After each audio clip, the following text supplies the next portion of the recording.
Hey P2, do you want to hear some trivia? Oh, mate, I love a good game of trivia. Guess what happens when a chook and two pelicans get together? What's that, mate? A clucking good time. That's right, you pelicans. The wobbly chook has jumped on board, keeping the bird presence strong. Whether you like a pale ale, brown ale, IPA, or a lager, the wobbly chook has you catered. Crafted from Yamba's finest chooks. Better still, Mick, how do we get some wobbly chook?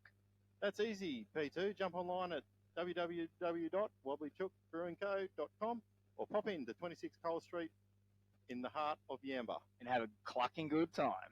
Cluck out. Cuckoo! Always remember, don't be a mud gudgeon and drink responsibly. Welcome back to another episode of the Two Pelicans podcast. So you would have just missed that. Love it. G'day, you pelicans.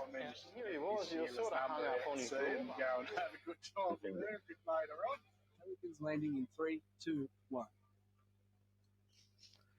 Here we are. Welcome back to the Two Pelicans. And I am Mick, and P3 is I'm Beau. Beau Everleigh. So welcome. Beau is now officially P3. And look, we're here once again to make fishing great again. So I guess people are probably thinking, okay, well, you know, we spoke with Joey on the his outro, you could say, and you know, the reasons why you know, I've asked Beau to come along is that you know, he's pretty entrenched in the fishing scene, the fishing industry, and also you're running a few comps here and there, and it just so happens that you do live in Grafton, and I venture to Grafton once a week. So my fuel bill will be heaps better off for it. So, mate, welcome. No, thanks, Mick. No, I'm happy to be here and happy to join the Pelican podcast. Yeah, right. So I guess, look, we'll probably just go through a little bit about yourself, but we might leave that to a little bit later because I think we've probably got a little bit to unpack. Look, I'm sure a lot of people do know Beau out there, and look, we, you know, I sort of rang him up a few weeks ago, I think now, when obviously Joe was sort of feeling that he's just had a fair bit on, and you know, he wanted to, you know, if anyone knows, Joe, he does everything at 100%. So I look, I thought about, you know, who could be on this show, and you know, someone that I think would carry and fill the shoes. And I think you're the bloke for it that lives in Grafton. Oh, I appreciate that. I don't know how I'm going to fill Joey's shoes. He's a bit of a legend and knows his stuff. So yeah, yeah, big shoes to fill. Well, you don't skin timber, but one thing that I guess you do have in common is that you're running tournaments, aren't you? Yeah, well, it sort of was Joey's baby first. Yeah. It's sort of like a full circle, really, isn't it? No, it is. Maybe I'll get a shed out the back and start carving Lewis soon. Yeah, no, that's good. Hey, look, what we might do is, and also for the people that are joining us for the first time, it's the reason why we do this podcast is to make fishing great again. One cast, one throw, one lure, one fish at a time. We're here to make fishing great again. Whether you're the weekend Joe, the average angler, a tournament fisherman, or what I have noticed going back through some comments and some reviews and just general conversation, we're starting to get kids actually listen to this, which is somewhat scary and bad adulting by the parents. So, but anyhow, it is what it is. So, look, mates, over the last week, what have you been up to? Lots of work, and I did get to sneak out for a little bit of fish. Mm-hmm. And as we said before, doing some tournament stuff, getting ready for the next comp that we have running at Maroon. So yeah, no, it's exciting times ahead, busy times ahead. Yeah, okay, good. So you said tournament at Maroon. We'll probably touch on that a little bit later because we're going to do a get to know Beau session. But look, for myself personally, let me just look at my little notepad here. Look, finalising some of the electrical work in the boats over the last week, the scan strut. Here's a shout out to anyone here. Alex at Yamaha has been having a joke about me about stripping out a RJ45 cable to do the final network piece of my Garmin setup. So if there's anyone out there that can offer this Pelican advice in and around that, because I'm looking at the wires and they look really tiny and I've got bad eyesight. So if there's anyone around in the Clarence River area that can rig up RJ45 cables, give me a yell, because I might have to shout you a couple of cans, a couple of chooks. So that'd be good. Now, while we're just talking about chooks, I have to be honest with you guys. We are recording at like 7 o'clock. What's the time? 10 past 7 at the moment. So on a lovely Thursday morning here in not so sunny Grafton. So the great thing about the podcast and everything is that, we sort of can pick a time around to do it. Unfortunately, I've just had a bad week of just things that I've had to get done from a personal point of view, but we're here doing it now, and hopefully we'll get this done on Friday and dropped, because now that I'm the tech guru, let me just say it's a bloody hard job. So P2, I know I sort of pissed all over you and said you're doing a crap job and it should be easy, but it's actually not. So thanks, mate. But look, anyhow, look, I went and took the wife out for a fish there. So I think we had a date day. I don't know if that's what you call it, in the boat on Sunday. So we went for a fish. We got everything from brim, Jew, Taylor, a couple of Moses perch, obviously some flathead. And then we sort of just snuck the boat around to Sedgie's just for a quick entree, and then went home. So look, it was a great day. The weather was unreal. Probably, if we didn't have to go back and look after children, we probably would have stayed out for the whole day. It was a cracking day on Sunday. So yeah. So look, we sort of, I guess with the tech thing, we've been working on some of the tech stuff. We're videoing off a laptop at the moment. Don't know if we're going to be happy with that. It's just a short-term thing. If it all works and goes through, that'd be great. If it doesn't, then we'll have to reinvent the wheel. But I do have some ideas moving forward with that. And also, I guess from our point of view, just dropped the first original episode of the Two Pelicans on YouTube. Look, for anyone out there listening, it would be really appreciated if you could jump on there, like, subscribe, and listen to them through the YouTube realm. I sort of listen to a few things more in YouTube these days in the car. Obviously, I'm not watching it, but I'm just listening to it. There's multiple other podcasts that do run on YouTube, so it's just another direction that we're sort of looking to swing in and try and capitalise on. So, but anyhow, mate, what else has been happening? Anything else from your point of view? Slowly starting a new boat build. Yes. Yeah. Okay, so you mentioned this. So it was an electric boat that you're putting together? Yeah, putting through a little electric boat. So electric bass boat, I should say. Yeah, a little electric bass boat. Oh, it'll end up being a mud crab boat as well. That's mud crabby. Yeah, it's the beauty about these size boats. Yeah, so little 4510J. By Alocraft Bluefin. Yep. And yeah, literally got 2 torpedoes. Yeah, 2. Yeah. Got 2. I got two torpedoes, 4 batteries. So yeah, nice. We're gonna see if we can cowboy something up on the back. So what's the you've obviously done a few bass electrics now. What's the fastest you've ever seen a boat go at, or do you know how fast you can get them up to? Well, lucky enough, last week, 2 weekends ago, we got Steve Morgan's electric boat that he built. Oh, yep. And it's got the 35 Avatar E on the back. Yeah. And owning probably that market too, that Mercury product. Yeah, really, they've really honed in on it. They've spent the years putting the time and effort into those batteries. Yep.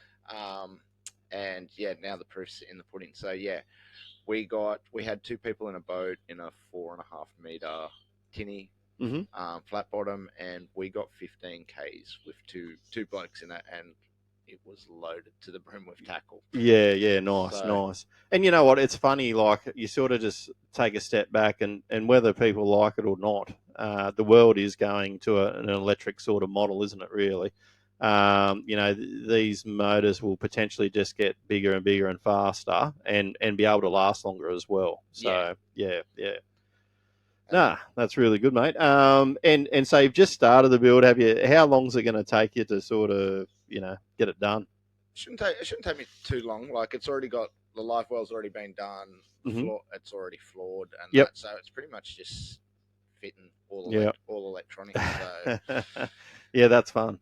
couple of Lorances. Yep. I've got a new Eagle Live 9 going in. Oh, okay. Yep. Going to play around with one of them Mhm. for the year and just Yep. just see how it goes. Yeah, okay. Do a couple of reports on it and Mhm. that. So that's cool. I'm looking forward to that. Yeah.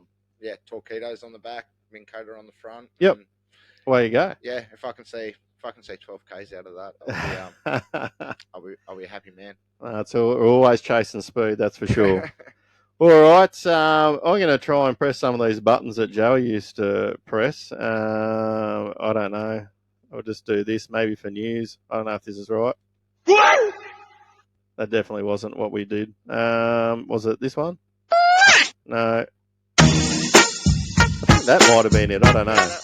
I think this is the news part. Okay.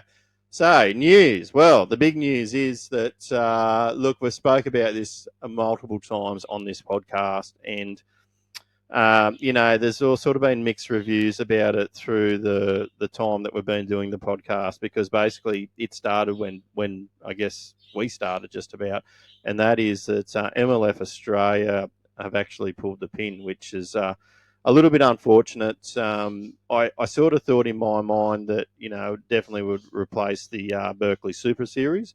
And, I guess it hasn't really gone that way or worked out for the tournament organisers. And, mate, what were your first impressions of the MLF and, and where it's gotten to this point? Well, last year when it first came out, I was excited.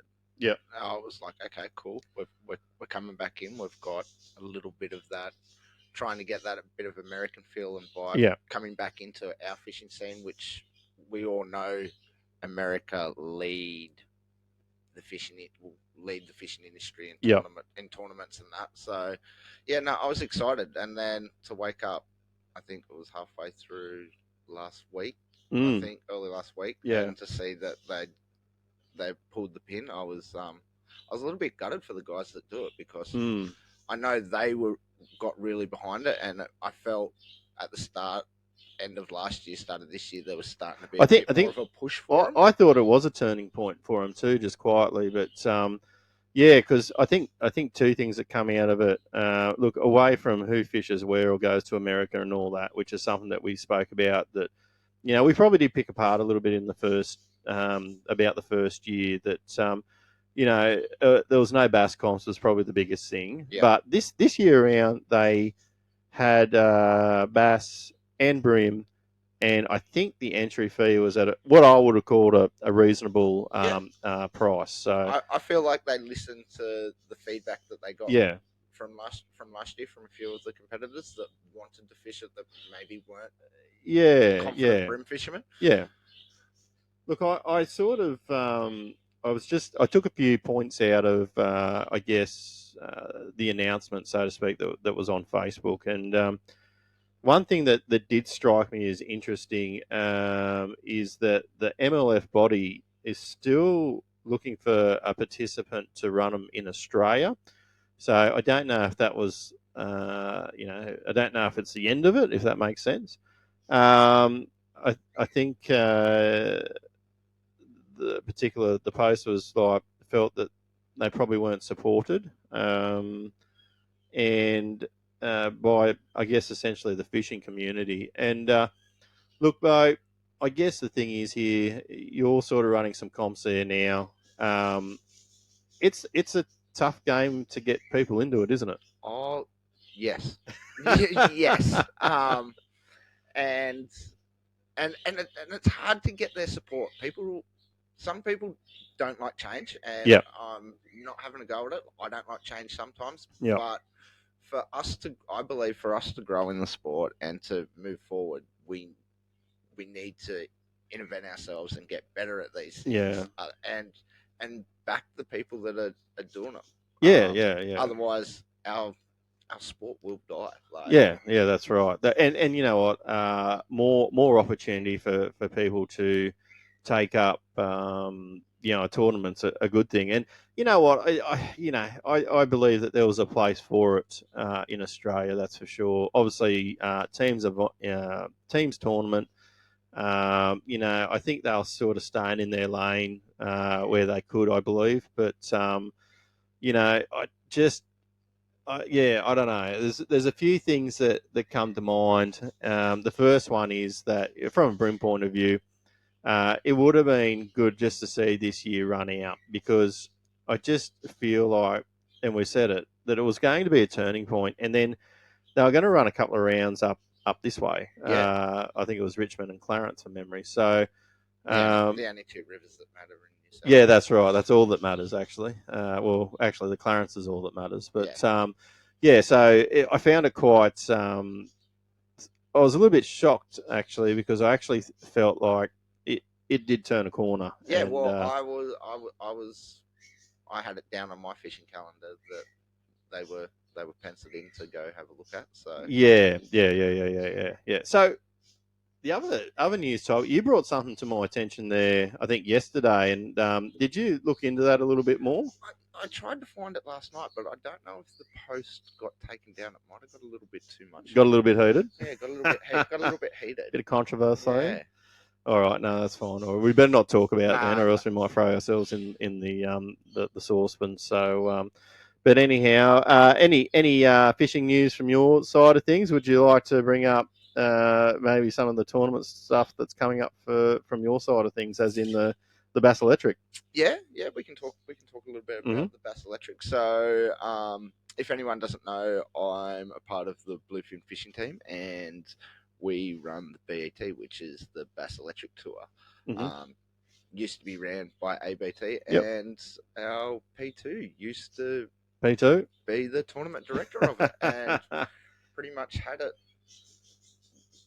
running probably the best it's ever ran, really. Like, numbers wise. So we'll cut into that a little bit there. So, I mean, numbers is sort of like everything. There's nothing worse than turning up to a tournament and only fishing against 5 people again. But then you turn up to a tournament and you're fishing against 50 people.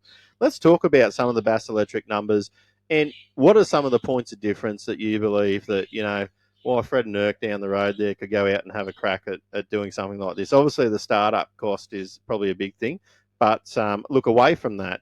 What are some of the other benefits and the numbers that you've seen over the years in Bass Electric? Okay, so biggest fields we've usually seen and that we've had is 51. Yep. 51 competitors, and I think that's really good. And I think that split up between 36 something boats. Yep. And in some of the dams that we fish, these dams aren't huge. Like, for example, the size of Somerset or Wivenhoe. We do go to those places, but a lot of these dams are Queensland drinking water supplies. So they're a little bit smaller, which makes it perfect for these electric boats. Yeah, okay. Because I'll use Maroon, for example. A lot of people know Maroon, which you can have a petrol boat on. But in an electric boat, you can pretty much get around Maroon in a whole day. Right. In a fishing session. Yeah. So you sort of feel like you can tick all your boxes in a dam, and you haven't left something untouched up that you can't get to. Yeah. And that's I sort of think about. I've seen that. I don't know. Have you got one this year on the Coldstream? No, but we've got one here on Grafton. So Grafton. Okay. Yep. Cool. So that'll be held at below the Crown there at the boat ramp with the rowing there, and we'll pretty much. All right, and what's been the numbers this year and the interest? Have you had many newcomers to this particular tournament? So our first event at BP Dam, we had 6 new competitors. Yeah, good. Out of that 6, there was 21 or 22. Okay, so that's healthy. That's healthy. Yep. And that was pretty good. That was a postponed event from last year, which unfortunately fell through. So we ran that again for our first event this year. Yeah. So our first singles event is Maroon, and already for that we've got 20 something entries. So we've already Yeah. So Okay. so yeah. No, that's really good. All right. Look, what we might do is we might just fling over to, I guess, let's call it the Let's Get to Know Beau segment, hashtag P3. Look, what we'll do, we'll just have a bit of a yarn about, how you come to all this. How did you get into fishing? What was it like growing up? Did you steal any smokes off your father? So on, so on. Anyhow, jokes aside, yeah, how did fishing start for you? Where did you grow up? Was fishing a part of your life early on? Yeah, no, fishing was a big part of our life growing up. I grew up in a little town called Broke, down in the Hunter Valley. Broke. Yeah, Broke. So Okay. yeah, sums up my life now. Beau's broke. Brokeback Beau. Yeah, brokeback Beau. Yeah, down in the Hunter Valley, down Yep. in Vineyard Country. Yeah. So yeah, we grew up down there fishing the Hunter River, chasing mullet, carp, bass out of there. Okay. Moved up to glorious Coots Crossing when Yep. I was 10 years old, Cool. and parents fell in love with the Currants Valley, and Yep. yeah, that's pretty much been my home base now for 25 odd years. Yeah. Okay. And I'm a chef by trade. Chef by trade. Yeah. Chef and pastry chef by trade. So Yeah. I travelled around pretty early. I was qualified by 19. Nice. So I pretty much, as soon as I was qualified, packed up a bag, jumped in. I think I had a Lexus. It wasn't a Commodore, but it was that makeshift throw bits and pieces together Yeah. type car, and drove straight over to WA and jumped in a mine and started cooking in a camp kitchen in Kalgoorlie. Yep. And yeah, it went crazy, and then got some dollars behind me and pretty much went around Australia cooking in every state. Well, but that's pretty cool. So, were you that into fishing then? Like, was there a rod in the back seat of the car, or? Oh, there's always been a rod in the car. That's the way. On the bicycle. Yep. Yeah, no. I'm predominantly a bass fisherman. I love my bass. Yep. But I don't care if there's if there's a body of water. Yeah. And that's another reason why I reached out to Beau, because I know that he loves stinking bass. So I thought that was a good fit to replace Joey as well. But yeah, okay. So you've travelled. Sounds like you've travelled pretty well around, or done a loop of work or cooking, working. Yeah, a little bit of fishing on the side. What brought you back to here, I suppose? Like, you probably could have stopped in anywhere and pulled stumps. Was it for family reasons? Yeah, one was family reasons. Mum and dad were here. Yep. And that, but I traveling around, and that I just really learnt to appreciate what I had back home. Yeah. And there was, like, I would miss it. Like, I'd miss walking the Arar River with just a rod in my hand and a cigarette packet full of lures, and just walking the bank. And like, it probably wasn't till I was 30 that I started fishing the main river for bass. Yeah. Okay. Other than that, I was a straight skinny water river rat. Like, I would see these big bass boats and be like, oh yeah, they're so cool, and I'd be like, yeah, they're good. Yeah, I'm going back to my skinny water rivers. And for the people that maybe listening outside this state or don't know a lot about this area, we have a lot of great freshwater fisheries up here, creeks and all that as well. Like, it's just amazing, especially if you can take the time out to jump in a canoe and go fish for the bass around here. It's just it's gnarly. That's all I can really say about it. Like, I don't do it enough personally. We try and do a couple of trips a year around out to the man, sometimes maybe the Nimboida, but yeah, that's about as far as I get with it, unfortunately. Most of my time is tied up down on the salt there, which once again, like just listening to what you said, I sort of lived up in Queensland for a bit, lived on other parts of the north coast for a bit, and I had to come back to this river. Yeah. This river to me is everything. I can't think of anywhere else that I'd rather be at the moment, and I can't really see myself going anywhere. Unless I get really old and grey and want to follow the kids so I can see the grandkids or something like that. That's going to be about it, I think. So, mate, that's fair enough, and I definitely I understand,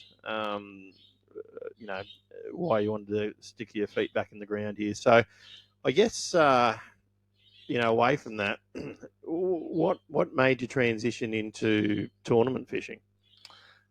The competitiveness, and I've heard a few fishermen say this. Like, I I loved my football. Yes. Bit of contact sport, competitive, every Saturday.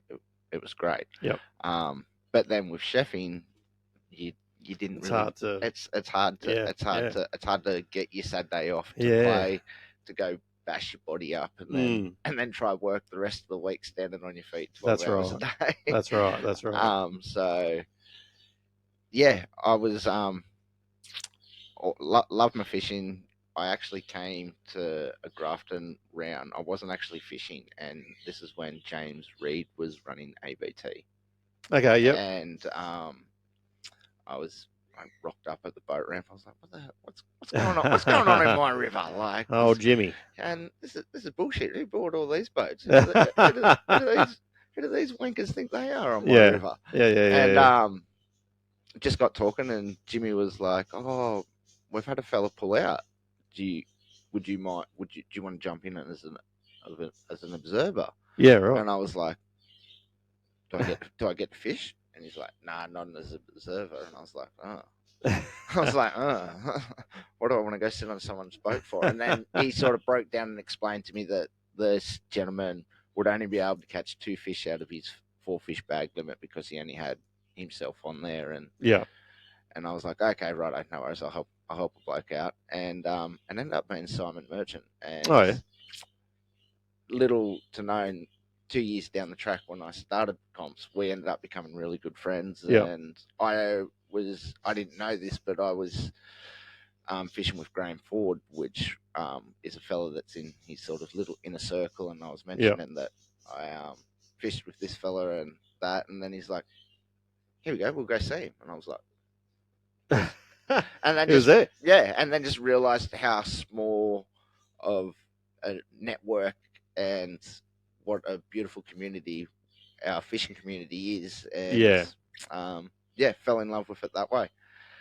And those monkeys got me hooked to it, and ended up finding myself once a month traveling with them to comps all across Australia. Yeah, okay. So you did started off essentially non-boating in ABT bass events. Is that how it kicked off for you? Okay, cool. Pretty much. And then I did my first couple of them, and then sort of found Clarence Valley Fishing Club.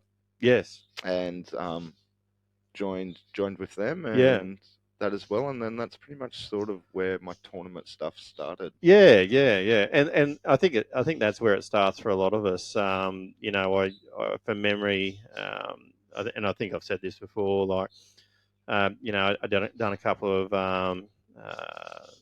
Clarence Valley Sports Fishing Clubs, and then sort of done a couple of GTSs, and then I did one non-boater as an ABT. I got off the water and just realised that non-boating wasn't for me for a few reasons. But look, that's how it is. Some people can do that forever in a day, and that's fine as well. So no, that's all good, mate. What we might do, we might just have a quick break and cut into our guys at Daiwa, Australia. Hey, P2. Hey, mate, what's up? Mate, now that I've got this boat here and I've got the electronics on the way, I'm going to need some fishing gear. Mate, you can't look flash in that new rig without some new fancy fishing gear. I know. Mate, I can only recommend one thing. I would head over to the Dyer Australia website, mate, and make yourself a little bit of a wish list, and then head into your local tackle store and see if those legends can get it in. Because if there's one thing I know, mate, Dyer Australia, they have it all. Whether you want a brand new rod, a nice new shiny reel, or some new line to go on it, and you're going to need some tackle, of course, they have it all. Dyer Australia is your one-stop shop, and the big supporters here, Two Pelicans Podcast. AP2. All right. So thanks to Australia. Look, we still have, I think, 1 or 2 prize packs to give away. I just have to go get them off P2. I forgot to grab them the other week, so my bad. And I believe I owe the Yamba Yabby one as well. I haven't forgotten about you, mate. And yeah, we'll definitely sort that out for you soon. So We could see him next weekend, maybe. we might, yeah, if everything aligns, we might be on a little road tour next weekend. But look, we'll let you know in due course. But just we touched on it there before. What is it about bass fishing for you? I mean, you spoke about the skinny water. What else is there for you? The thrill of the hunt. The thrill of the hunt. Yeah, okay. That, and look, when we talk about that, when I talk about that, it's got to be surface lure fishing. Of course. Like, it's always great, isn't it? Yeah. Yeah. Like open water, skinny water does not matter. Yeah. Like, yeah. That hit, that boof, that initial zing, it doesn't get any better. Yeah, right. And look, if I've got a 12-year-old or 13-year-old young bass fisherman out there, or someone that wants to get into it a bit more, what sort of outfit would you be suggesting to the listeners out there? Okay, so let's. I'm just going to throw you in all the deep spots. Yeah, it's all good. And let's stay with Daiwa actually, because I believe Daiwa do have one of the best entry little rods for kids, and that's the Daiwa Hyper. Hyper. I think that is a great rod. I have one of the grey ones still in my kit. It comes everywhere with me. I've caught jewfish up to 1 meter on it. And I've caught bass up to 9 centimeters on it. Like this thing does it all. That's good. Pair it up with a 2,000, 2,500 reel of any size, whatever floats your boat there. There's that many out in the market. I believe it's what feels comfortable in your hand. Yeah, that's right. And the one thing that you just mentioned about that outfit is that you could buy that gun to chase bass, but you could go use that for, essentially bream, flathead, jewfish, most estuary species. So, that sounds like a really good all-rounder combo to actually have, really. Yeah. And then, look, when we were 10, 11, 12, we straight into Big W. The little, I think they were $5. They had a little steel metal bib. They used to look. And bass are not picky. If it is right, you get there at the right time, early morning, late afternoon, and you throw a surface lure into a snag under a tree, they're going to come up and investigate it straight away. Yeah. Now I would put you on the spot again. Surface lure, what's your favourite go-to? That's a hard question, because I was actually contemplating on Sunday, and I've got 3. Yep. Sorry, no, I've got 4. If I'm in a dam, dam or river, it's a whopper plopper. Yep. Yeah, whopper plopper. Yep. Skinny water, you can't go past a siglet. Yep. That's a megabass, isn't it? Yeah, megabass siglet. Yep. Pompadour jackal. Yes. And you've gone to 4 now, but keep going. Yeah, no, we'll go. And a soft shell cicada. Yeah. No, they're pretty nice ones to be throwing around. That's for sure. Mate, that's really good to hear about. I guess the bass side for yourself, away from bass, away from chefing. What does Beau do in the downtime if he's not doing them 2 things? Sleep. Yeah, no, that's a fair call. Yeah. No, it's all good.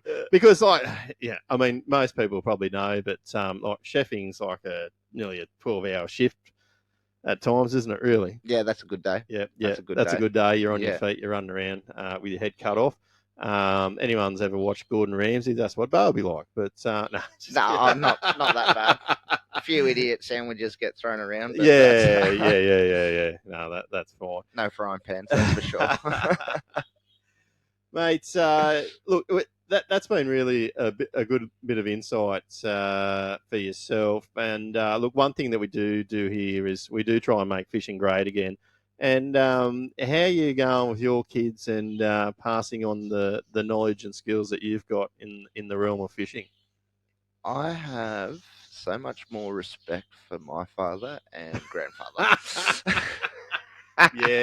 Yeah, I definitely get that. You know, it's something that parents need to be aware of that you know, and we've all been there.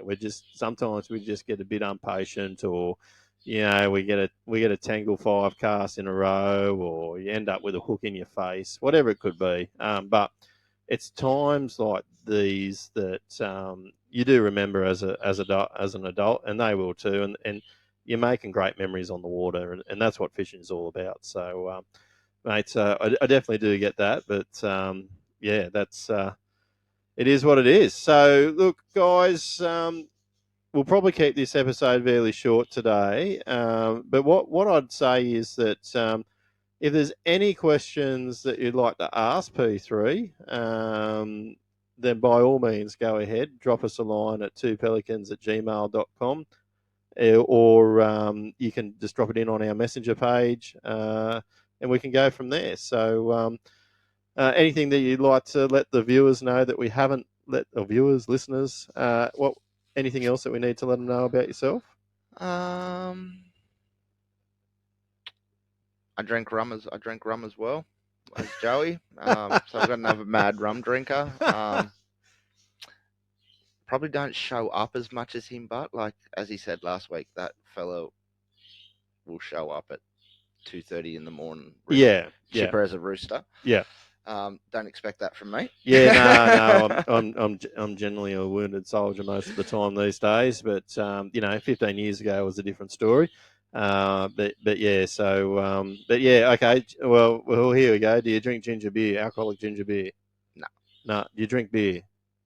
Yes. Okay, so Wobbly Chook's good. Yeah, Wobbly Chook's on.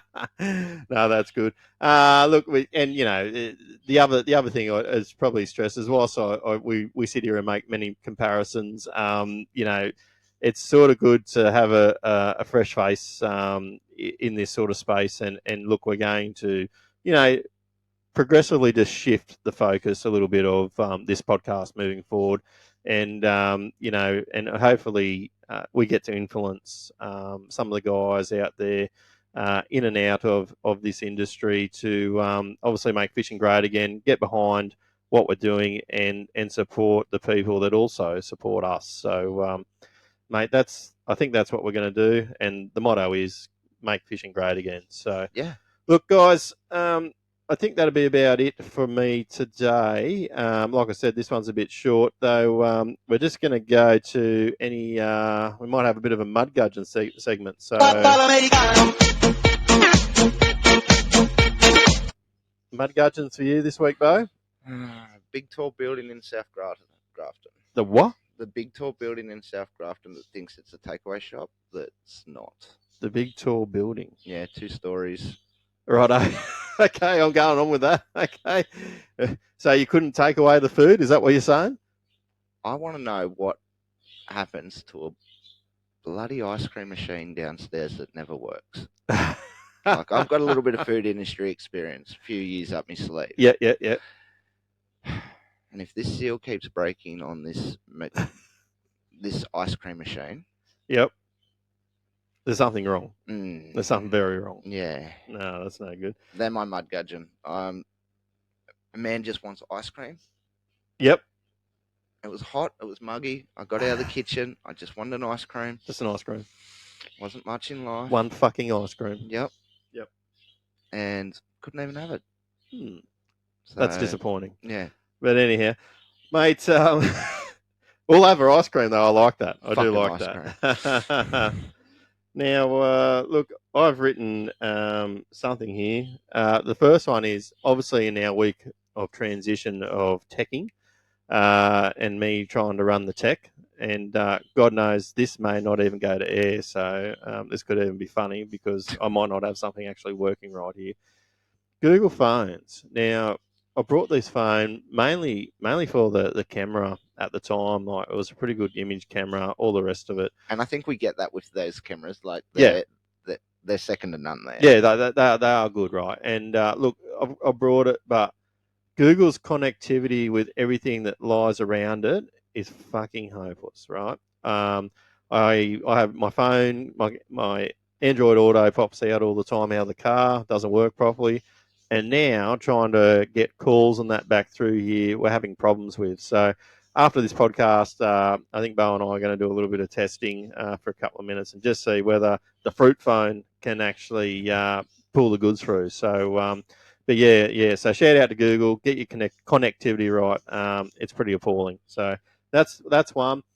Now this is the other one. This will be quite controversial. And look, unfortunately, I do know a couple of guys that work on this particular thing, and it's definitely not a reflection of them. They're just drivers. But however, my little fairy there at Lawrence has been having scheduled maintenance for the last 2 or 3 days. So what I would suggest is it can't be scheduled maintenance for that long. It's got to be, we've had a breakdown. Let's just call it what it is. It's a breakdown. It's not a scheduled maintenance.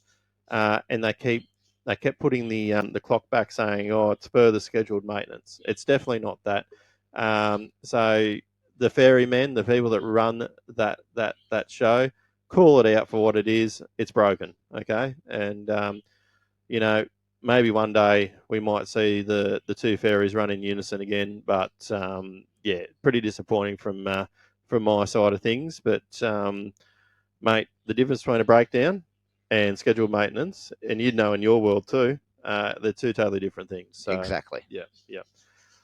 All right, guys. Look, I think we might wrap that up for this morning. Actually, hang on.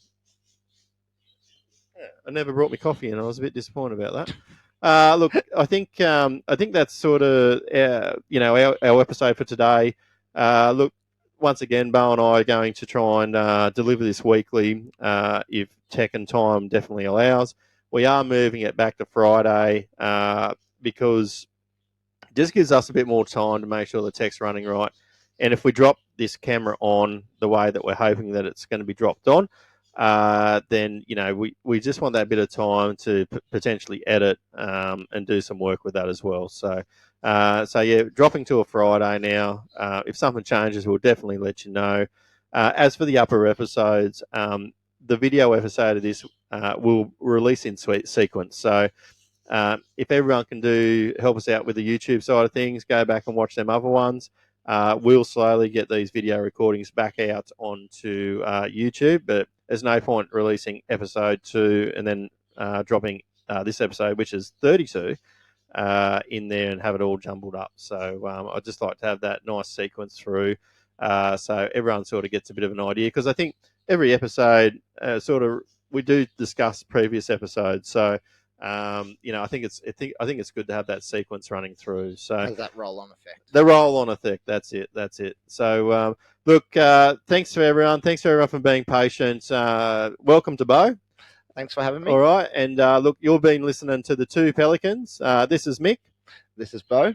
And we are the Two Pelicans. Cluck out.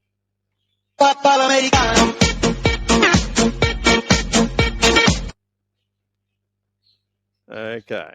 We're still trying to work out the tech. Bear with me.